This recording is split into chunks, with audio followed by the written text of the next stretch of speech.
লাই আমার রব, এই রবি আমার সব, দামে দামে তুন মনে তারি অনুভব। তোমার দুনিয়াতে আমি যেদিকে তাকাই, অথই নিয়ামতে ডুবে আছি সবাই। পাক পাখালির গানে শুনি তসবি কলো রব, তসবি কলো রব। আল্লাহ আমার রব, এই রবি আমার। আসসালামু আলাইকুম, আলহামদুলিল্লাহ, আসসালাতু ওয়াসসালামু আলা রাসূলিল্লাহ। প্রিয় দর্শক, আপনারা যারা দেশে আছেন প্রবাসে, সবাইকে জানাই অনেক অনেক প্রীতি ও শুভেচ্ছা। শুরু হলো এনটিভি আয়োজিত এবং লাভ হলো নিবেদিত অনুষ্ঠান আপনার জিজ্ঞাসা। আপনাদের সাথে আছি আমি জাইনুল আবেদিন আজাদ, আর আপনাদের মনোজাগা প্রশ্নের জিজ্ঞাসার জবাব দিচ্ছেন বিশিষ্ট আলেম ডক্টর মোহাম্মদ সাইফুল্লাহ। আসসালামু আলাইকুম ওয়া রাহমাতুল্লাহি ওয়া বারাকাতুহু। প্রিয় দর্শক, চলুন তাহলে জিজ্ঞাসার জগতে। শুরুতেই একটি ইমেল পাঠিয়েছেন ঢাকা থেকে মামুন। লিখেছেন, আমি একজন পীরের মুরিদ। আমার পীর বলেছেন সালাতে আমার কলব পীরের দিকে ঘোরাতে হবে। পীরের মাধ্যমে নাকি সালাতটা আল্লাহর কাছে পৌঁছবে। আমি এখন কি করব? কোরআন সুন্নাতে এই ব্যাপারে কোনো সহি দলিল আছে কি? প্রথম কথা হচ্ছে, পীর এর মুরিদ হয়েছেন যে আগে এই প্রশ্নটা নিজেকে করা দরকার ছিল যে আমি একজন ইমানদার হিসেবে পীরের মুরিদ হতে পারি কিনা, কোন একজন ব্যক্তির মুরিদ হতে পারি কিনা। আমি ইমানদার ব্যক্তিগণ তো মুরিদ হবেন আল্লাহ তাআলার। মুরিদের অর্থ কি? মুরিদের অর্থ হচ্ছে প্রার্থী। মুরিদের অর্থ হচ্ছে যিনি নিজের ইচ্ছাকে অন্যের কাছে সুপর্দ করে দেন। মুরিদের অর্থ হচ্ছে যিনি একমাত্র ইচ্ছা পোষণ করেন কোনো কিছু পেতে, অর্জন করতে কারো কাছে, নিজেকে সুপর্দ করে দেওয়া, সেই অর্থ হচ্ছে মুরিদের। আর এই মুরিদ তো একজন ইমানদার ব্যক্তি আল্লাহ তাআলার কাছে হবে। আমরা শুধু আল্লাহর কাছে নিজেকে, আল্লাহর কাছে আমরা নিজেদেরকে সমস্ত কিছুকে সুপর্দ করতে পারি। কিভাবে দেখেন মুরিদ হয়েছেন? আল্লাহ তাআলা শিখিয়ে দিচ্ছেন খলিলকে, ইব্রাহিম আলাইহিস সালাতু ওয়াস সালাম, যেহেতু খলিলুর রহমান, তয়মা রহমানের খলিল। কুল, আপনি বলুন, ইন্না সলাতি ওয়া নুসুকি ওয়া মাহইয়ায়া ওয়া মামাতি লিল্লাহি রাব্বিল আলামিন। আপনি বলে দিন, আমার সলাত, যত ইবাদত আছে যেগুলো আল্লাহ তাআলার প্রশংসা এবং স্তুতি এগুলোর সাথে জড়িত, ওয়া নুসুকি, আমার যত কোরবানি আছে, যত আর্থিক যত ইবাদত আছে সবগুলোর সাথে জড়িত, ওয়া মাহইয়ায়া, এবং এই গোটা জীবন যাপনের যত কাজ আছে সবটাই, গোটা জীবন ধারণ করার যে পদ্ধতি সবটাই, ওয়া মামাতি, এবং আমার মৃত্যু পর্যন্ত, লিল্লাহি, আল্লাহর জন্য, রব্বিল আলামিন, যিনি জগৎ সমূহের রব। খুবই স্পষ্ট কথা। যদি কোনো ব্যক্তি এই বিষয়ে সব কিছুকে একমাত্র আল্লাহর জন্য সম্পৃক্ত করতে পারেন, তিনি হবেন মুরিদুল্লাহ, মুরিদুন লিল্লাহ, আল্লাহ তাআলার মুরিদ। ওয়াল মুরাদু ইনদাহু হুয়া আল্লাহ, আল মুরাদ হচ্ছেন আল্লাহ, অভিষ্ট লক্ষ্য, টার্গেট হচ্ছে তার কাছে একমাত্র আল্লাহ। কারণ আমরা সন্তুষ্টি চাই আল্লাহর, আমরা সব চাই আল্লাহর কাছে, আমরা নাজাত চাই আল্লাহর কাছে, আমরা জান্নাত চাই আল্লাহ তাআলার, আমরা জাহান্নাম থেকে বাঁচতে চাই আল্লাহর কাছে। আমাদের যত পাওনা আছে সবটাই মিটিয়ে দিতে পারেন একমাত্র আল্লাহ তাআলা। সকল ক্ষমতার একমাত্র আধার হচ্ছেন আল্লাহ সুবহানাহু ওয়া তাআলা। সুতরাং প্রশ্নই আসে না যে একজন ইমানদার ব্যক্তি তিনি একথা বলতে পারেন, অথবা কথা বলছেন আমি যে একজনের মুরিদ হলাম। আপনি তো আগে প্রশ্ন কোরআন এবং হাদিসের কাছে গিয়ে এটাই জানবেন যে আসলে মুরিদ হওয়াটা আপনার কতটুকু সঙ্গত হয়েছে। পরের বিষয় তো পরে আসবে। সালাতের মধ্যে অন্তরটাকে কি মুরিদের দিকে তাওয়াজ্জু করবেন, মুরিদের দিকেই ফিরাবেন, না অন্তরটা আপনি পাহাড়ের দিকে ফিরাবেন, না অন্তরটা আপনি অন্য দিকে ফিরাবেন? কারণ সালাতের অন্তর এর মাসআলা পরে জিজ্ঞেস করতে হবে। আগে জিজ্ঞেস করতে হবে যে মুরিদ হওয়াটা আপনার কোরআন হাদিসের কোথাও আছে কিনা। মুরিদ হওয়াটাই কোরআন এবং হাদিসের কোথাও নেই। বাকি সলাতের মধ্যে যদি আপনি আপনার পীরের দিকে আপনার মনকে ফিরিয়ে দেন, আপনার অন্তরকে ফিরিয়ে নেন, তাহলে আপনি শিরকের মধ্যে লিপ্ত হলেন। কারণ সলাত একমাত্র ইবাদত, যে ইবাদতের মৌলিক বিষয় হচ্ছে আল্লাহ তাআলা ছাড়া আর কারো এখানে উদ্দেশ্য করা যাবে না। এটা আদায় করতে হলে একজন ব্যক্তি পরিপূর্ণরূপে হুদুরুল কলব, নিজের অন্তরকে উপস্থিত করে, অন্তরকে সেখানে উপস্থিত করে, মানে অন্তরের পরিপূর্ণ মনোসংযোগ দিয়ে একমাত্র নিষ্ঠার সাথে আল্লাহর সন্তুষ্টিকে অগ্রাধিকার দিয়ে সালাত আদায় করতে হবে। সেখানে কোন একজন ব্যক্তিকে মানে অন্তরের মধ্যে নিয়ে আসা অথবা নিজের অন্তরকে ওই ব্যক্তির দিকে তাওয়াজ্জুহ করে দেয়া, ফিরিয়ে দেয়া, এটি শিরক, যেহেতু এই ইবাদত এর মাধ্যমে ক্ষতিগ্রস্ত হবে। আর এই ধরনের ইবাদত করতে যদি কেউ বলে থাকেন, তিনি আসলে শিরকের দিকেই মানুষদেরকে নিয়ে যাচ্ছেন। এই ধরনের ব্যক্তির কাছে প্রশ্নই আসে না। মুরিদ তো কারো কাছেই হওয়া যায় নেই, এই সমস্ত ব্যক্তির কাছে যাওয়াও জায়েজ নেই। মুরিদ হওয়া তো দূরের কথা, মানে মুরিদ তো প্রশ্নই আসে না।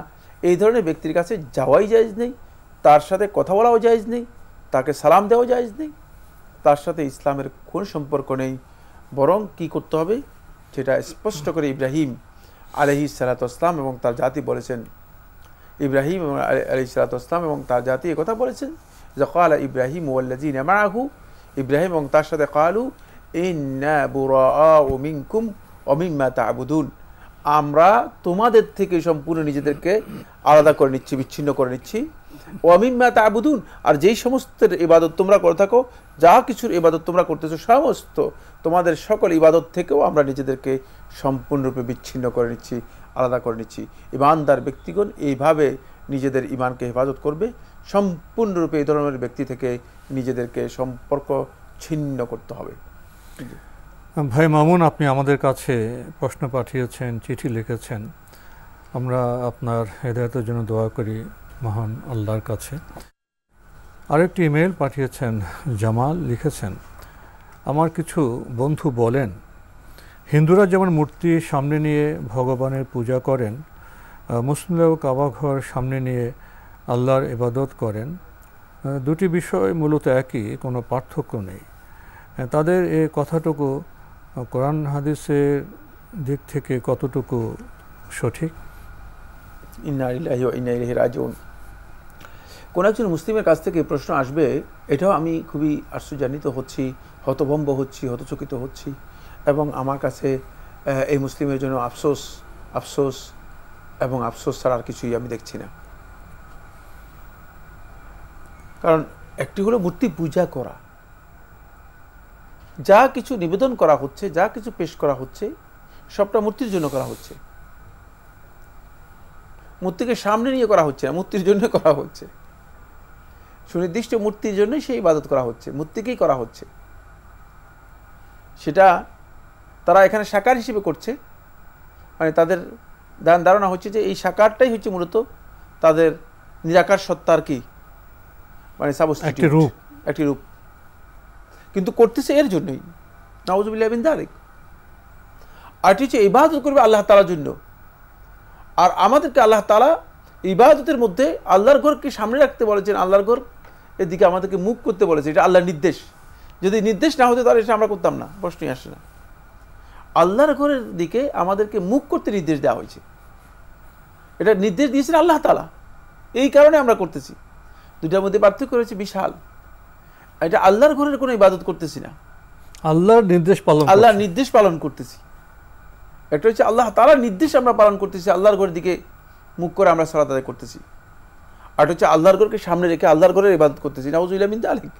এখানে কেউ সালাত পার্থক্য, মানে বিশাল পার্থক্য। এটা কিভাবে একজন ইসলাম মানে মুসলিম বুঝবে না? ইসলামের অনুসারী ব্যক্তি তিনি এতটুকু যদি না বুঝেন তাহলে কিভাবে মুসলিম হলেন তিনি? আল্লাহর ঘরকে সামনে রেখে ইবাদত করা, এটা আল্লাহর ঘরের ইবাদত নয়। আর কোনো মুসলিম ব্যক্তি সালাত আদায় করে থাকেন অথবা তাওয়াফ করে থাকেন অথবা সাই করে থাকেন, সবটাই লিল্লাহ হতে হবে। যদি কোনো ব্যক্তি মনে করেন যে আমি আল্লাহর ঘরের জন্য ইবাদত করতেছি, মানে আল্লাহর ঘরের সন্তুষ্টির জন্য অথবা আল্লাহর ঘরের সম্মানের জন্য, শুধুমাত্র আল্লাহর ঘরের জন্য ইবাদত করতেছি, তাহলে তার ইবাদতটা আল্লাহর সন্তুষ্টির জন্য হবে না এবং এই ইবাদত গ্রহণযোগ্য হবে না আল্লাহ তাআলার কাছে। এটা বাতিল একটি ইবাদত হবে। এই ইবাদতের কোনো মর্যাদা আল্লাহ তাআলার কাছে হবে না, কারণ ইবাদত হচ্ছে আল্লাহর সন্তুষ্টির জন্য। আমরা যত ইবাদত করি না কেন, আমাদের সমস্ত ইবাদতের মূলত টার্গেট হচ্ছেন আল্লাহ সুবহানাহু ওয়া তাআলা এবং আল্লাহ রাব্বুল আলামিনের সন্তুষ্টি বকারান্তরে। আর যারা পূজা মানে পর্বণ এগুলো করতেছেন, তারা মূলত সুনির্দিষ্ট একটা ব্যক্তি অথবা সত্তা অথবা বস্তু অথবা একটা প্রতীকী সামনে রেখে ওটারই পূজা করতেছেন, ওটারই ইবাদত করতেছেন।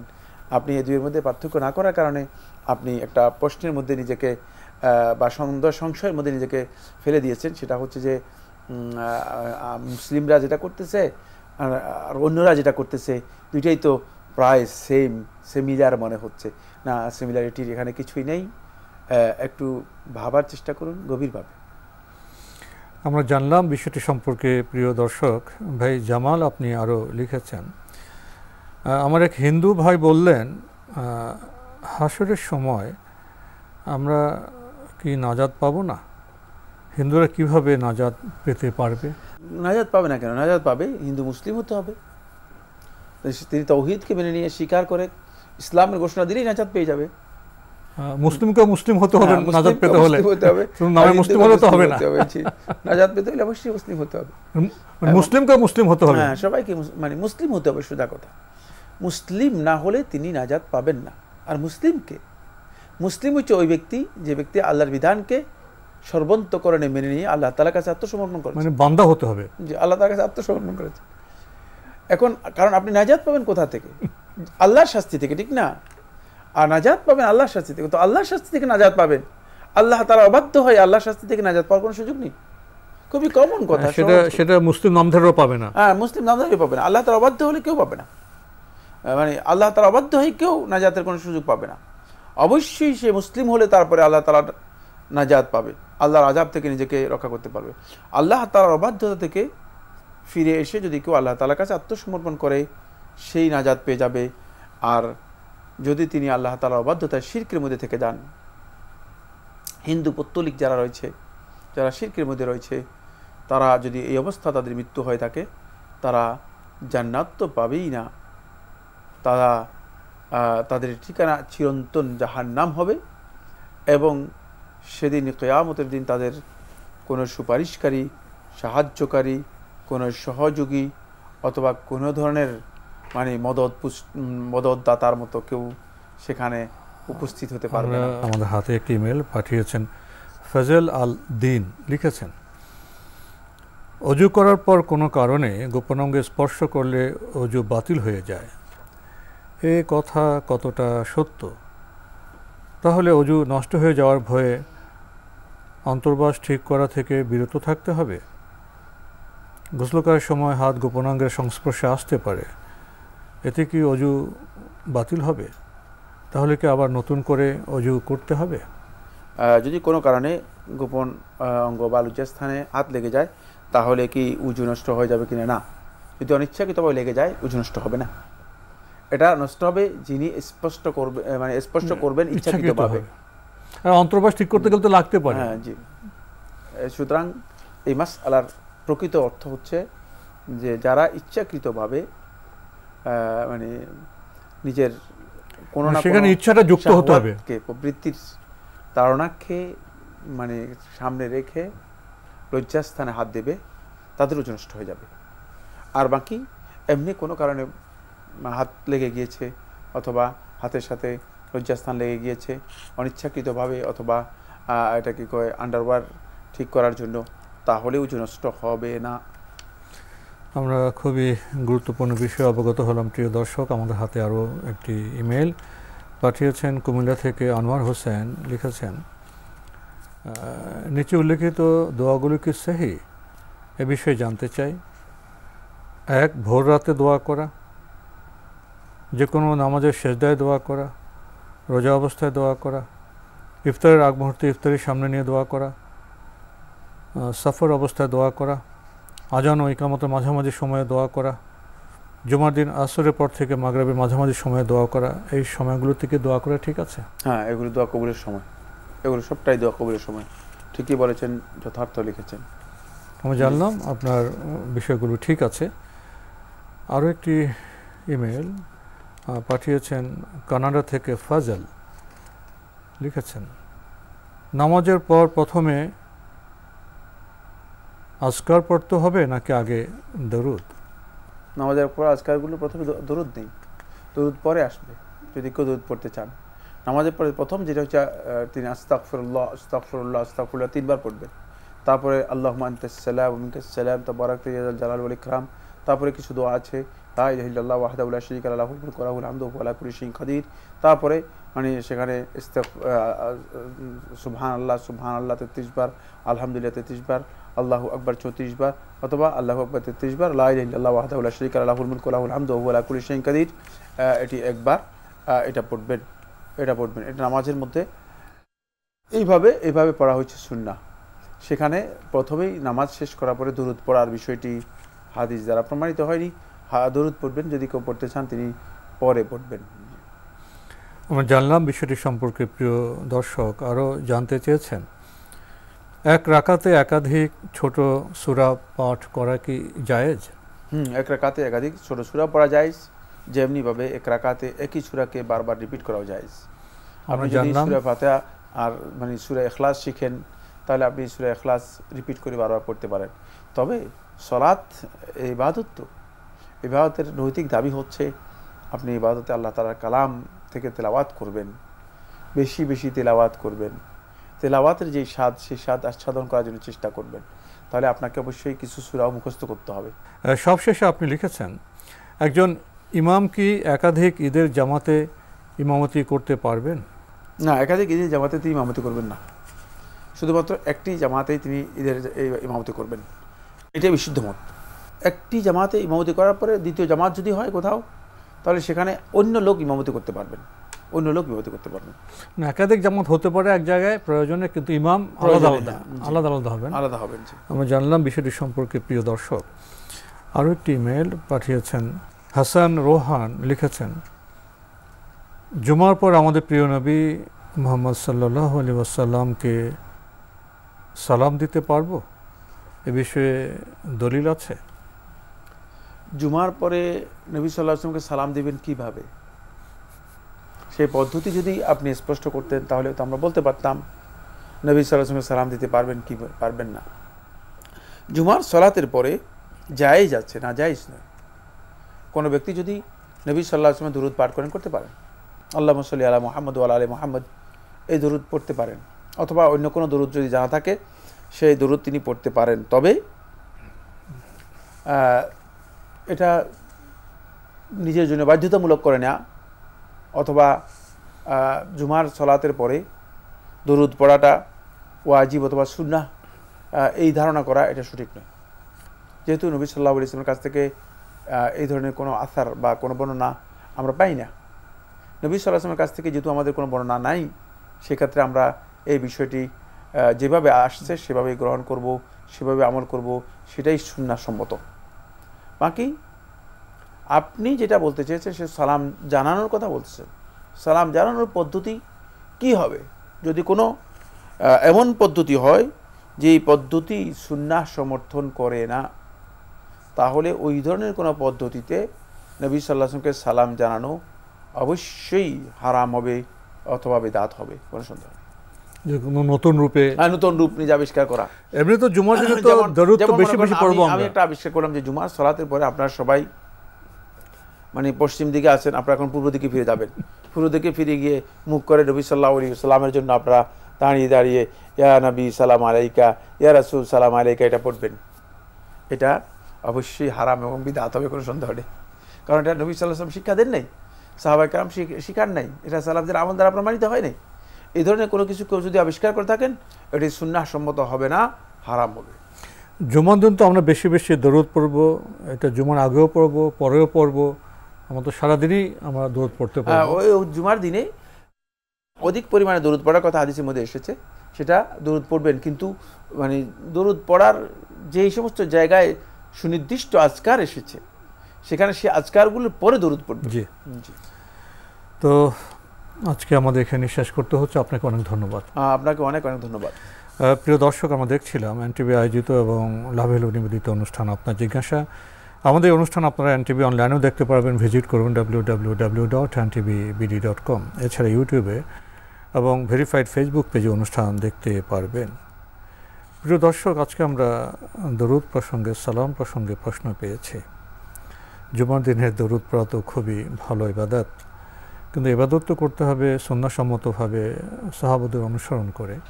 ব্যক্তি আমরা এক একজন এক একটা ইবাদতের কাঠামো নতুনভাবে নির্মাণ করি, সেটা তো সঠিক হবে না। বেদাতে সে পথে আমাদের যাওয়া চলবে না। প্রিয় দর্শক, আমরা জুমা দিন বেশি বেশি দরুদ আমরা যে কোনো সময় পড়তে পারবো। প্রিয় দর্শক, চিঠি লিখুন, প্রশ্ন পাঠান আমাদের ঠিকানায়। পরিচালক আপনার জিজ্ঞাসা, এনটিভি, বিএসসিসি ভবন, 7ম তলা, 102 কাজী নজরুল ইসলাম অ্যাভিনিউ, কারওয়ান বাজার, ঢাকা 1215। ইমেল অ্যাড্রেস আপনার জিজ্ঞাসা @ntvbd.com। মহান আল্লাহ আমাদের সবাইকে নিরাপদে রাখুন, রাখুন শান্তিতে। আসসালামু আলাইকুম। আল্লাহ আমার রব, এই রবি আমার সব, দামে দামে তুন মনে তারি অনুভব। আল্লাহ আমার রব, এই রবি আমার সব।